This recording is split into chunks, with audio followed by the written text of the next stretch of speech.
It starts with a conversation you don't remember agreeing to have. You're in your living room. The TV is on in the background.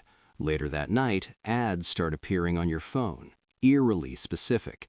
Products you mentioned out loud, topics you discussed casually. Then your doorbell camera sends a notification. Your fridge suggests shopping habits you never typed in anywhere. You didn't install spyware. You didn't click a suspicious link.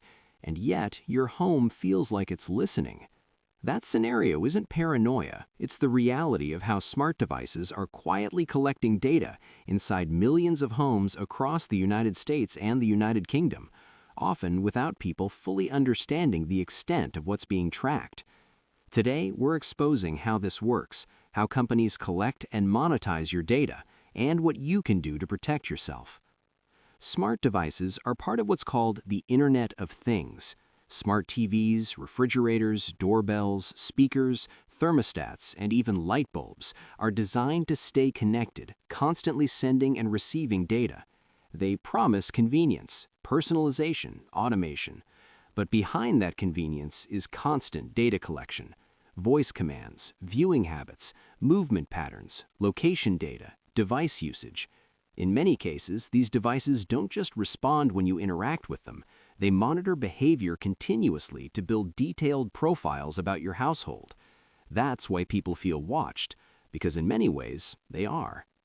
Here's how this surveillance works, step by step. First, smart devices collect raw data. Your TV tracks what you watch, when you watch it, how long you stay on certain content, and what you skip. Your doorbell records video, audio, motion patterns, and timestamps. Your smart fridge tracks usage habits, inventory patterns, and interaction frequency. Next, that data is transmitted to cloud servers. It's analyzed to identify behavior patterns, preferences, routines, and lifestyle signals. Then the data is shared, sometimes with advertisers, sometimes with analytics firms, sometimes with third-party partners you've never heard of, all outlined in privacy policies few people read. In some cases, anonymization is claimed, but aggregated data can still reveal intimate details about your life, when you're home, when you leave, who visits, what you watch, what you buy. This isn't speculative, it's already happening. In the United States, regulators have fined smart TV manufacturers for secretly collecting viewing data and selling it to advertisers without clear user consent. In the United Kingdom, consumer watchdogs have raised concerns about smart doorbells capturing footage beyond property boundaries, including public sidewalks and neighbors' homes, creating unintended surveillance networks.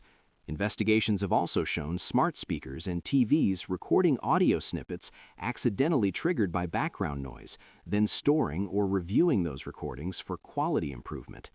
Even smart appliances have been found sharing usage data that allows companies to infer household size, income level, and daily routines. So why does this continue? Because the business model depends on it. Smart devices are often sold at slim profit margins. The real value is data.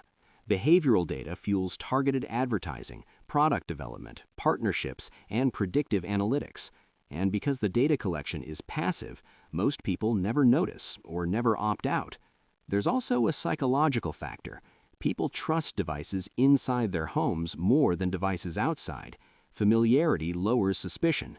Convenience overrides caution. Now here's how you protect yourself. First, you audit your devices.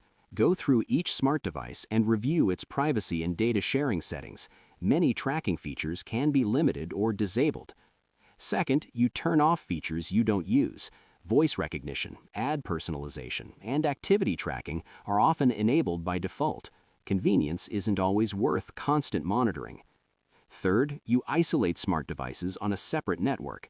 Using a guest or segmented Wi-Fi network limits how much data devices can access and reduces risk if one is compromised. Fourth, you keep firmware and software updated. Outdated devices are more vulnerable to exploitation and unauthorized access. Fifth, you're intentional about placement. Avoid placing smart speakers and cameras in bedrooms, private spaces, or areas where sensitive conversations happen. And finally, you read permissions before buying. Understanding what a device collects before it enters your home gives you control, not after the fact. Smart homes aren't inherently dangerous, but invisible data collection is. This issue is growing as more everyday objects become connected and data-driven. But awareness is protection. Knowing how your devices work and what they're really collecting puts power back in your hands. Share this video with friends, family, and anyone building a smart home without realizing the trade-offs. Share this video with someone you love. And if you want more high-impact cybersecurity explainers like this, hit subscribe and turn on notifications. Stay aware, stay safe, and stay one step ahead.